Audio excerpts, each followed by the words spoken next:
Hello everyone. এই কদিন খুব ব্যস্ততার মধ্যে চলছে, তাই জন্য না আর বেশি ক্লিপ নেওয়া যাচ্ছে না ভিডিও। তো যাই হোক, আজকের ঘুম থেকে উঠতে অনেকটাই লেট হয়ে গেছিলো, বর্ষা হচ্ছিল বলে। উঠেই একদম চান করে ঠাকুরকে ধূপ দিয়ে দিলাম, তারপরে পুজো টুজো দিয়ে খেয়ে নিলাম ম্যাগি, তারপরে বসবো রান্নার কাজে। তো দেখি আজকের মাছের মধ্যে দেখো, এই খয়রা মাছ আর একটু বড় বড় সাইজের চিংড়ি মাছ ছিল, অনেক কটাই বেশ। আর তার মধ্যে ছিল 2 পিস ইলিশ মাছ, আর ছিল ছোট ছোট কাচকি মাছ। এই মাছগুলোকে তো কাচকি মাছই বলে।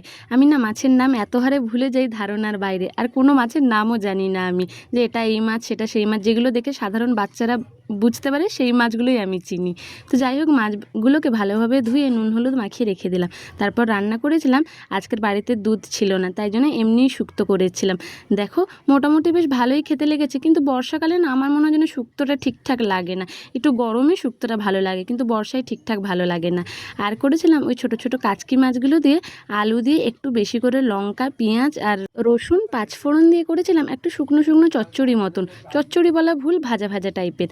আর করেছিলাম ওই যে খয়রা মাছগুলো দেখতে পাচ্ছ, ওগুলো দিয়ে একটু দই সর্ষে বেগুন দিয়ে একটা তরকারি মতন করেছিলাম, বলতে দই সর্ষে বেগুন। আর যে চিংড়িগুলো ছিল সেগুলোও কিন্তু দিয়ে দিয়েছি।